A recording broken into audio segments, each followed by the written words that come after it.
अब कोई गुलशन न उजड़े, अब वतन आज़ाद है।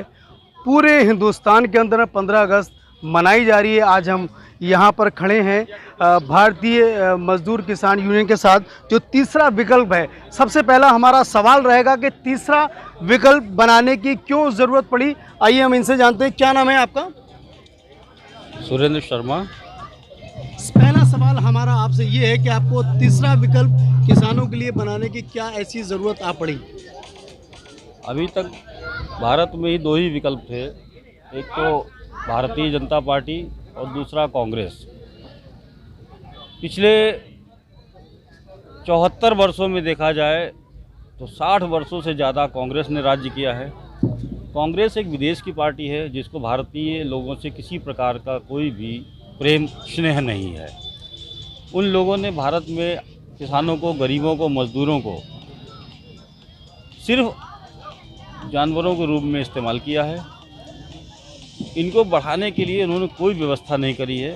राशन मुफ्त बांटा गया, बस इसी तरीके से वो 63 साल तक राज करते रहे हमारे ऊपर।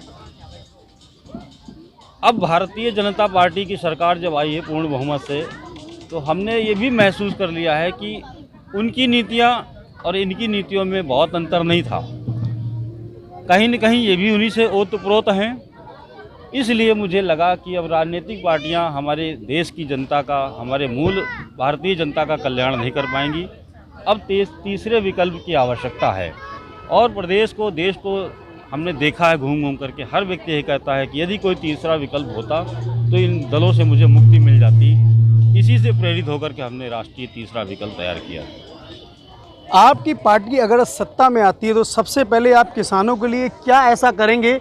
जो अभी आज स्थिति चल रही है किसानों की हो रही है, तो आप आते हैं तो क्या कुछ नया करेंगे? प्रदेश सरकार की तैयारी में हम लोग हैं।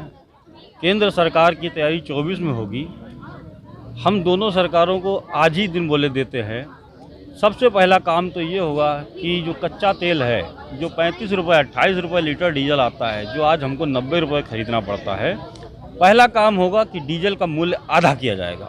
हमारी सरकार बनने पे डीजल 50 रुपये प्रति लीटर और पेट्रोल 60 रुपये प्रति लीटर दिया जाएगा। किसान बेचारा नहर का इंतज़ार करता है। जब नहरें नहीं बहती हैं तो उसको अपनी मेहनत की गाढ़ी कमाई। निश्चित है कि हमारा देश 4 गुनी स्पीड से तेज भागना शुरू करेगा। बिल्कुल सही बात है। एक किसानों के लिए एक नई उम्मीद लेकर आएगी ये पार्टी। अब देखना ये सत्ता में आती है तो कितना किसानों के लिए ये कुछ अच्छा कर पाते हैं। मैं वकार हुसैन, पावर ऑफ जन अधिकार से। आज पूरे देश में शान और शौकत के साथ मनाया जा रहा है 15 अगस्त। आज़ादी का ये जश्न देश की राजधानी लखनऊ में भी देखने को मिल रहा है जगह जगह। स्वतंत्र दिवस मनाया जा रहा है।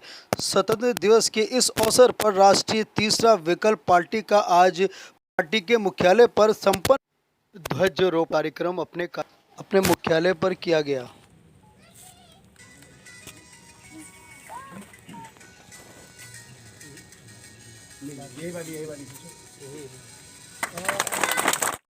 हुआ भारतीय किसान मजदूर संगठन राष्ट्रवादी के मुख्यालय पर राष्ट्रीय अध्यक्ष सुरेंद्र शर्मा ने अपनी पार्टी एवं संगठन के विमोचन भी किया। इस मौके पर सुरेंद्र वर्मा ने कहा कि आने वाले 2022 के चुनाव में वह सभी विधानसभा सीटों पर अपनी पार्टी के उम्मीदवारों को उतारेगी।